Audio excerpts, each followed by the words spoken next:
ايه اللي بيحصل في فلسطين؟ الفيديو ده هتبقى مختلف تماما عن نوعيه الفيديوهات اللي احنا متعودين اننا نتكلم فيها عن السفر وتجارب السفر، لان اللي بيحصل دلوقتي في فلسطين ما ينفعش ان احنا نسكت عنه، وما ينفعش ان انا يبقى ليا دور ان انا اتكلم عليه.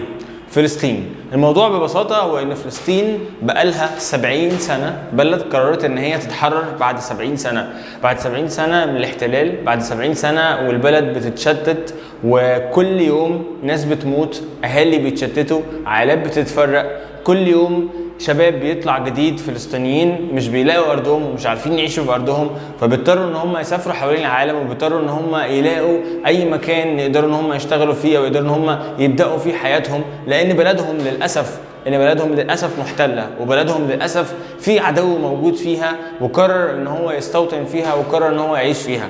فبعد 70 سنه البلد قررت، وفلسطين والفلسطينيين قرروا ان هم يوقفوا كل اللي بيحصل ده بعد محاولات دامت طويله جدا، والعالم العربي كله مقرر ان هو يقف مع فلسطين في الازمه دي، ومن حق كل حد ان هو يعبر عن نفسه ويعبر عن رايه. ولو انا شايف انه العرب دلوقتي وكل واحد فينا لو مستخدمش صوته بالذات في الميديا، مش هيبقى فيه وقت ان احنا نتكلم، مش هيبقى فيه وقت ان احنا نعبر عن نفسنا ونعبر عن انتمائنا للقضيه الفلسطينيه وانتمائنا للمشكله. ولازم كل واحد يعبر عن صوته. الستوري اللي انت بتعملها او البوست اللي انت بتعمله او الفيديو اللي انا بعمله او الحاجه اللي انت بتتكلم فيها عن فلسطين وعن اللي بيحصل في فلسطين، دي اكتر حاجه تدل على انك انت مش عاجبك اللي بيحصل في فلسطين، ودي اكتر حاجة ممكن تعبر بيها عن ان المشكلة الفلسطينية شيء بيعني لك، وشيء انت حاسس بيه في حياتك، وشيء انت فعلا عايز ومقرر انك انت تقف علشانه وتقول رأيك فيه. وما بقاش فيه وقت ان كل واحد فينا يفكر ان هو يتكلم او ان هو ما يتكلمش او ان هو يقول رأيه وان هو ما يقولش رأيه، لان الموضوع فاق كل الحدود. وحقيقي معاناة الشعب الفلسطيني مش هيحسها الا حد فلسطيني وعايش تجربة حقيقية. انا ليا 3 اصدقاء فلسطينيين حكوا لي كم معاناتهم علشان بس مجرد ان هم يسافروا من فلسطين او من غزة الى اي بلد تانية، لازم يعدوا يسافروا من المعبر، ومن المعبر يروحوا مطار القاهرة الدولي، ومن مصر يسافروا لأي دولة تانية، وهكذا هم راجعين. شايفين كم المعاناة وشايفين كم التحديات اللي هم بيقابلوها.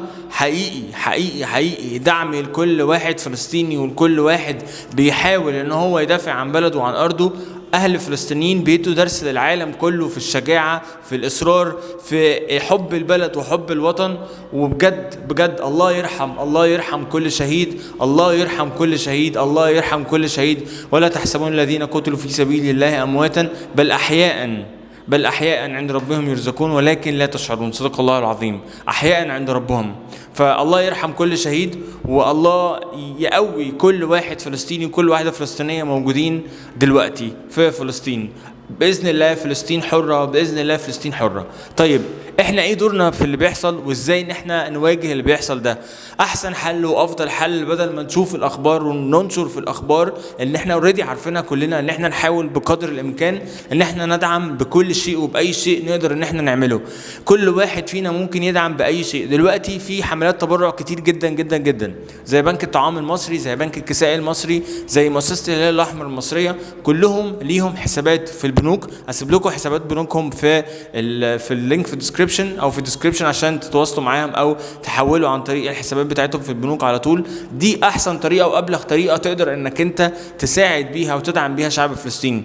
تاني حاجه انك انت كل واحد صانع محتوى بيتفرج عليا، وكل واحد بيعمل حاجه ليها علاقه بالسوشيال ميديا او موجود اونلاين، لو في واحد بيتابعك او 2 بيتابعوك او 3 بيتابعوك، لازم تستخدم صوتك، ولازم تستخدم الناس اللي بتتابعك دي، ولازم تستخدم الناس اللي بتشوفك دي علشان تعبر عن رايك، عشان تعبر عن نفسك، وعشان تعبر عن انتمائك للقضيه الفلسطينيه. ده هيأثر جدا، لان للاسف الاعلام الغربي بيستخدم السوشيال ميديا وبيستخدم المؤثرين والمشاهير الكبار وبيضللهم وبيدوهم صوره غلط هم مش فاهمينها، وللاسف هم بيدعموا الجانب الاخر وهم مش فاهمين هم ليه بيدعموا، وهم مش فاهمين القضيه ومش فاهمين الموضوع. فكل واحد عربي، احنا كعرب كتير جدا جدا منتشرين في العالم كله، في مسيرات بتحصل في المانيا وفي فرنسا وفي كل دول العالم بتدعم فلسطين. انت لو مش قادر انك تنزل في مظاهره عن فلسطين، تقدر انك انت تعمل فيديوهات وتتكلم وتعرف الناس اللي حواليك حتى في حياتك اليوميه الطبيعيه، تعرف زمايلك واصدقائك. لو انت عايش في بلد مش عربي، اتكلم عن فلسطين واتكلم عن القضيه الفلسطينيه واتكلم عن انتمائك للقضيه الفلسطينيه. وكن بتكلم بكل فخر وخليك فخور ان الفلسطينيين بيحاولوا حتى الان، والفلسطينيين ما استسلموش للعدوان وما استسلموش للي بيحصل في بلدهم، وهيرجعوا بلدهم باذن الله، وفلسطين هتفضل حره وستظل حره باذن الله. انا بعمل الفيديو ده لاني بجد مش قادر ان انا اسكت عن اللي بيحصل، وفي نفس الوقت بدور على كل الحلول اللي تخلينا نقدر ان احنا كل واحد فينا ما يتاثرش نفسيا باللي بيحصل. حاجه مهمه جدا يا جماعه، انت دلوقتي لو انت اتاثرت باللي بيحصل نفسيا، ولو انت وقفت حياتك، ازاي هتحارب اللي بيحصل او ازاي تواجه اللي بيحصل؟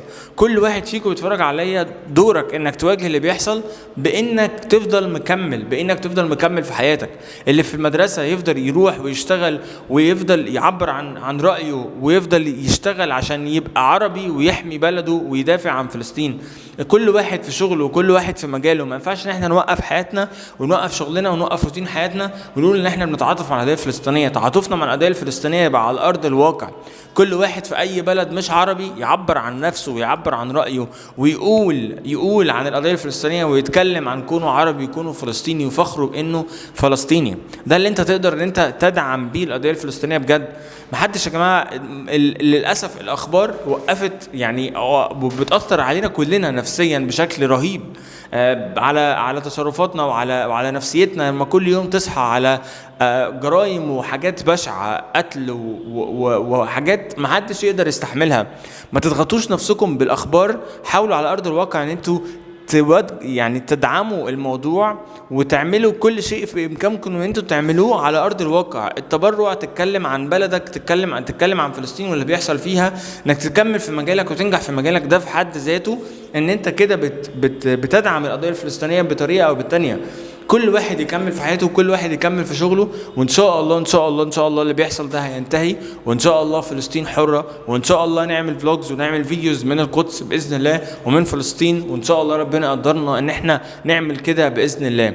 الفيديو ده ادعموه بشير، ادعموه بشيروه وابعتوه لكل واحد انت حاسس ان هو محبط او مكتئب من اللي بيحصل. انت دورك انك انت تحاول على قد ما تقدر انك تساعد وتشجع اللي بيحصل وتقف في ظهر بجانب اخوك الفلسطيني، لكن ما توقفش حياتك، لان ده مش هيأثر في اي شيء وده مش هيكون هو الرد.